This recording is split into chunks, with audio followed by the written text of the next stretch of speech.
Good evening, this is Ninghoy Kim Kong Sai and you're watching TCN English News Edition. First, the headlines. CSOs in Moreton halted work of border fencing. Mizoram says will continue to provide relief to 41,000 people from Myanmar, Bangladesh and Manipur. News in detail. Border fencing had been halted till today due to the continuous hard work of the people of the area and the CSOs in stopping its continuation. The public and leaders of the civil society seek media attention today, the 5th of March 2024, in regards to the border fencing program initiated by the government of India. As per information received from the spot, the tireless and relentless efforts of the border area inhabitants, KCA, KIT, and CSO leaders had halted the border fencing till today, and their hard work had been greatly appreciated by the people of the Kukizao. Mention may be made that the border fencing was first initiated in Ngang Pizang village, and the village chief and the villagers along with Lunta Lungdi did their best to stop the border fencing, which had been carried out without the consent of the local residents and the landowners. KCA and KIT orders were given full respect and carried out efficiently by the people of the region, he added. KIT further requests the people to be more firm in their opposition of the border fencing and do their best to forever halt this border fencing.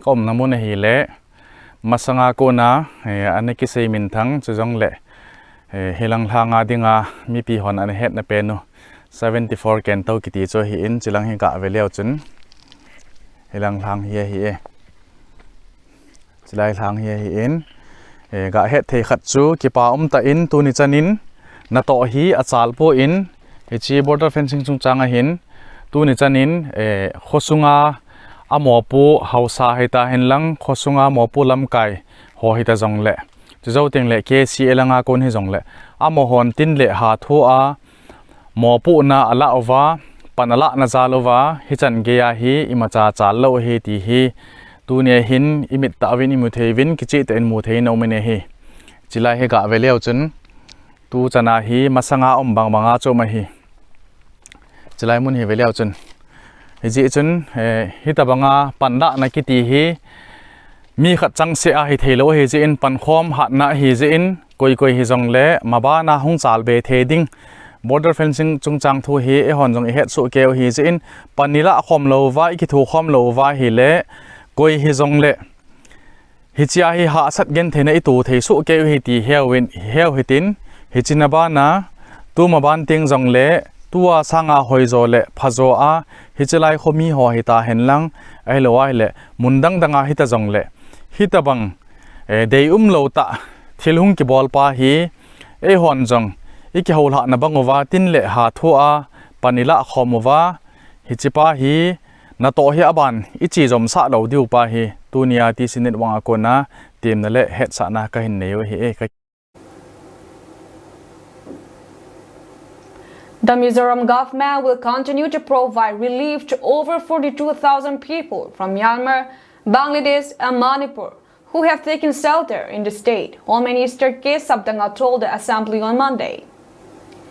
As per India Today Northeast replying to her questions, he said the number of asylum seekers from Myanmar and Bangladesh and those who have come here from Manipur keep changing, and it was difficult to maintain a record on a daily basis.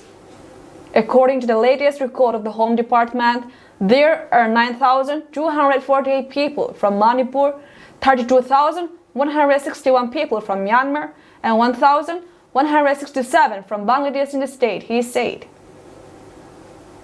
We will continue to provide relief to asylum seekers from Myanmar and Bangladesh and internally displaced people from Manipur on humanitarian grounds as much as we can, Sabdanga said, replying to the questions asked by MNF MLA K. Laldongliana.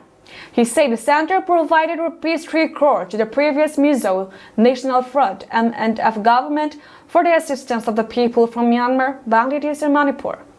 Last week, Chief Minister Laldu Omar has said that the state government was handling the influx of people with its available resources.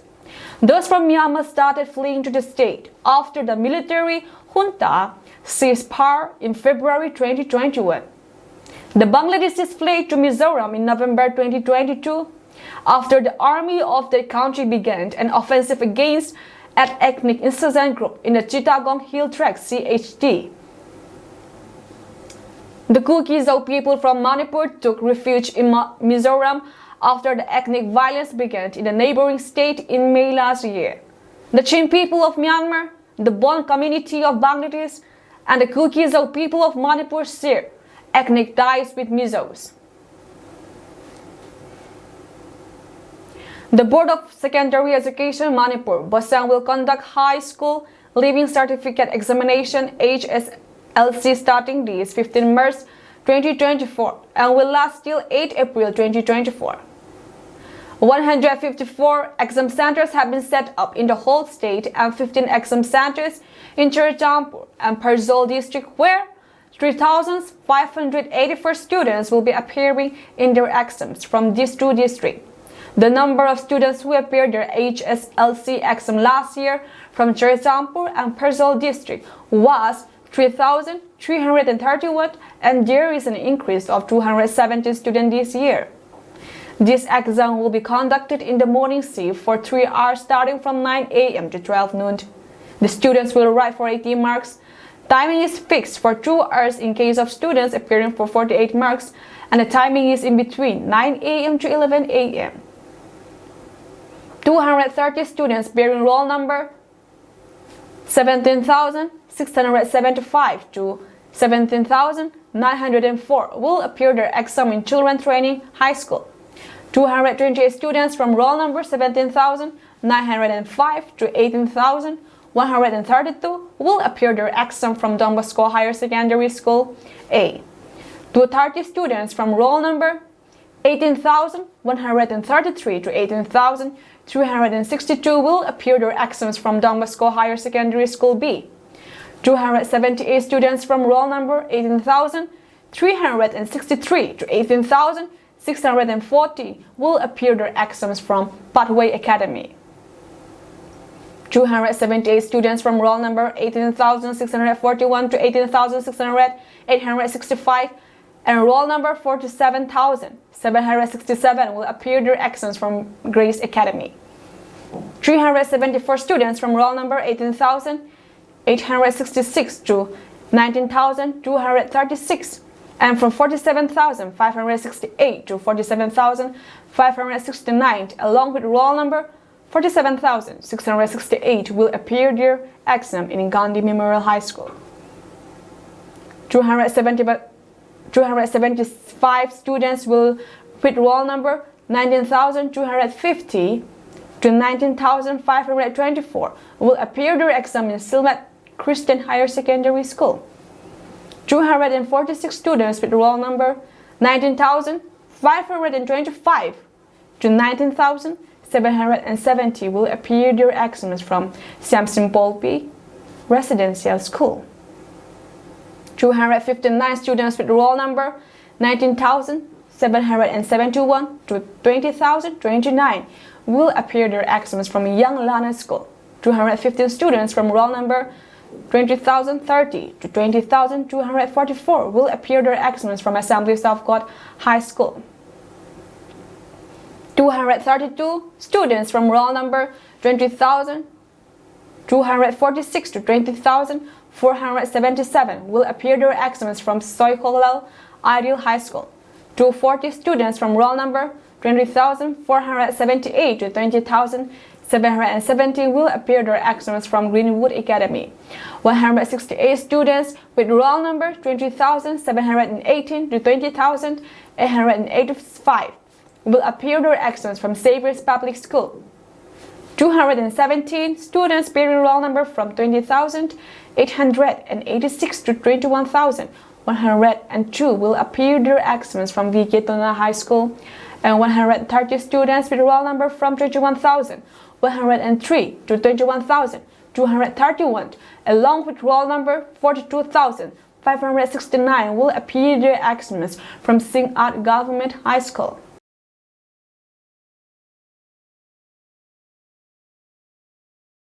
The Kuki MP Manipur calls for a General Assembly tomorrow, the 6th of March 2024, for a consecutive of 9 days.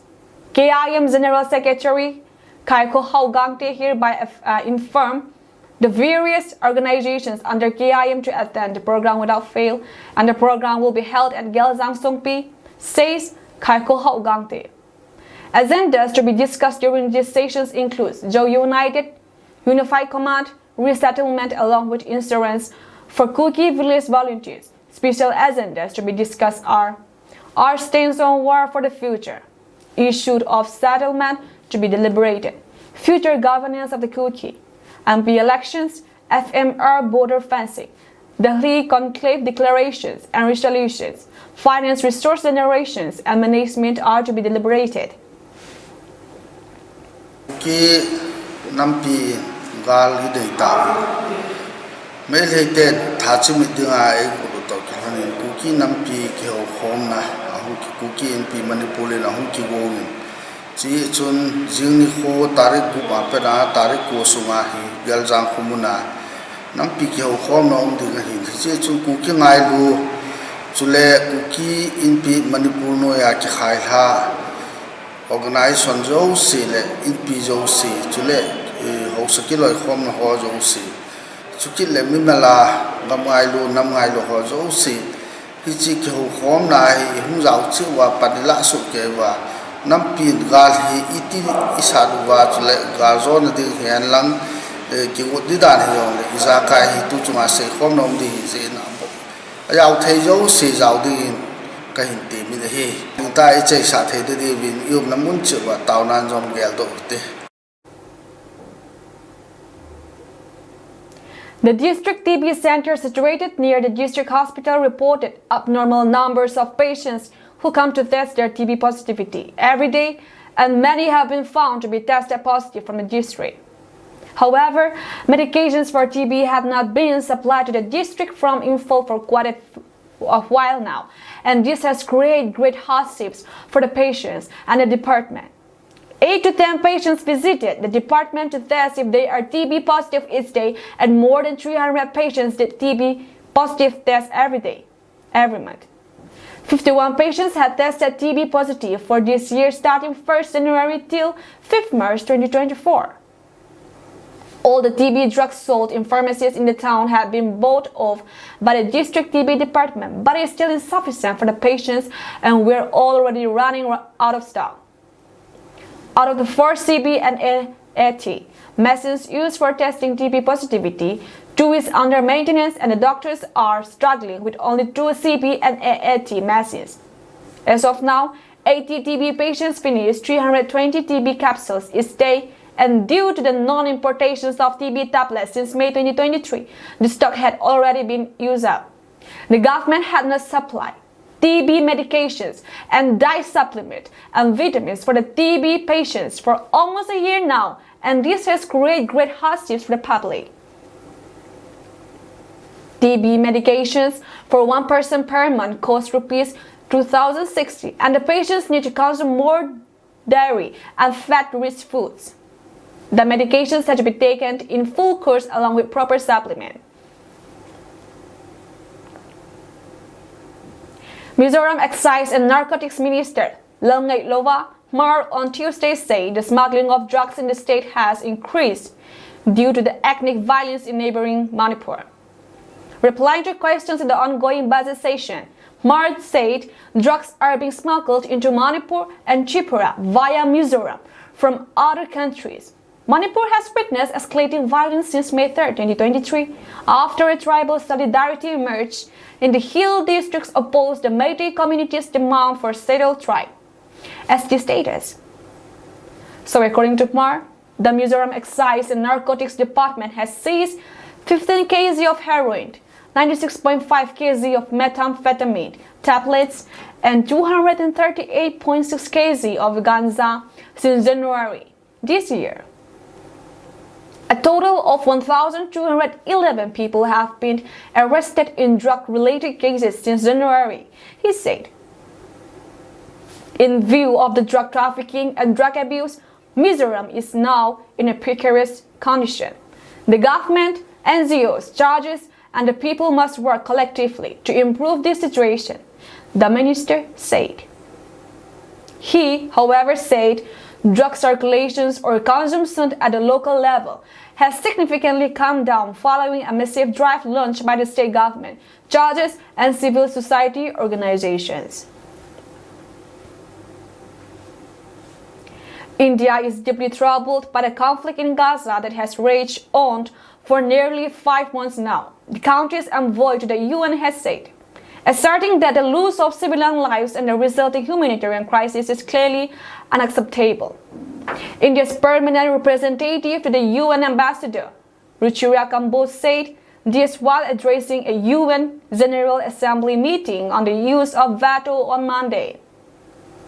The ongoing conflict between Israel and Hamas has led to large-scale loss of civilian lives, especially women and children. This has also resulted in an alarming humanitarian crisis. This is clearly unacceptable, Kamboj told the UNGA.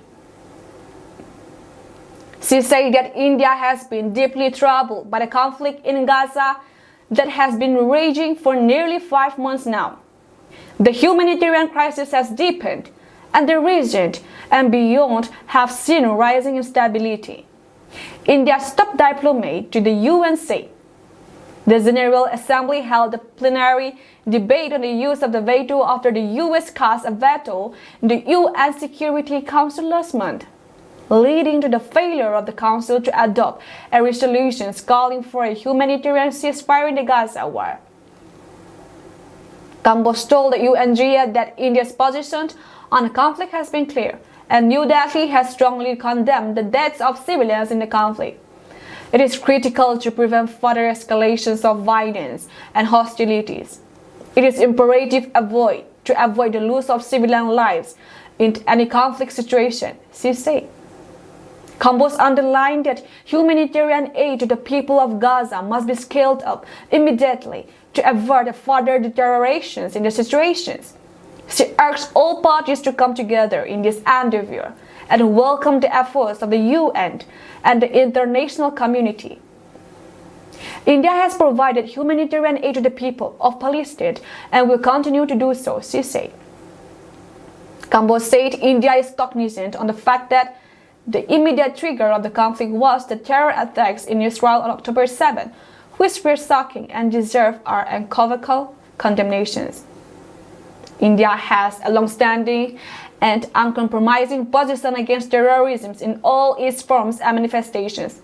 There can be no justifications for terrorism and hostage-taking. We demand the immediate and unconditional release of all hostages, she said. India has repeatedly emphasized that only a two-state solution, achieved through direct and meaningful negotiations between both sides on final status issues, will deliver an enduring peace.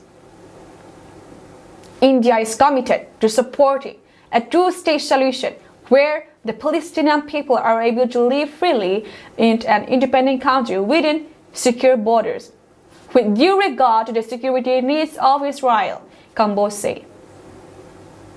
To arrive at a lasting solution, India urged for immediate de-escalation, eschewing violence, the release of all hostages, avoiding provocative and escalatory actions, and working towards creating conditions for an early resumption of direct peace negotiations.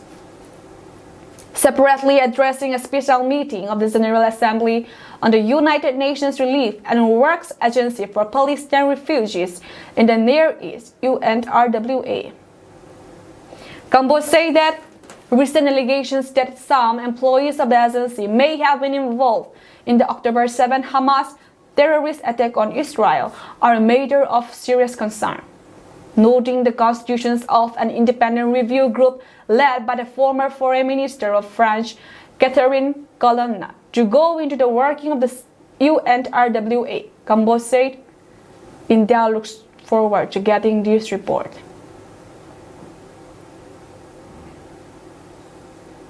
Stepping up his anti-India rhetoric, Maldives President Mohammad Muizu has affirmed that no Indian military personnel, not even those in civilian clothing, will be present inside his country after May 10, a media report said on March 5. Muizu's statement comes less than a week after an Indian civilian team reached the Maldives to take charge of one of the 3 aviation platforms in the island nations, well ahead of the March 10 deadline agreed by the 2 nations for the withdrawal of Indian military personnel. Addressing the Ba Atoll Idufisi residential community during his tour across the atoll, the president stated that due to his government's success in expelling Indian troops from the country, people who spread false rumors are attempting to twist the situation, and News Portal Editions MV reported that these people in the military are not departing, they are returning after changing their uniforms into civilian clothing. We must not indulge such thoughts that instill doubts in our hearts and spread lies. The portal quoted Muizu, while he regarded as a pro-China leader, as saying, "There will be no Indian troops in the country come May 10, not in uniforms, not in civilian clothing. The Indian military will not be residing in this country in any form of clothing. I state this with confidence," he said on a day when his country signed an agreement with China to receive free military aid. Earlier this month, after a high-level meeting in Delhi on February 2 between the 2 sides, the Maldivian Foreign Ministry said India will replace its military personnel operating the 3 aviation platforms in the Maldives by May 10, and the first phase of the process would be completed by March 10. In his maiden address to Parliament on February 5, he made similar remarks. There are 88 military personnel manning the 3 Indian platforms that have been providing humanitarian and medical evacuation services to the people of the Maldives for the last few years using 2 helicopters and a Dornier aircraft. Muizu rose to power last year on an anti-India stage, and within hours of taking out demanded India to remove its personnel from the strategically located archipelago in the Indian Ocean. We thank you for joining our program. That's all from us tonight.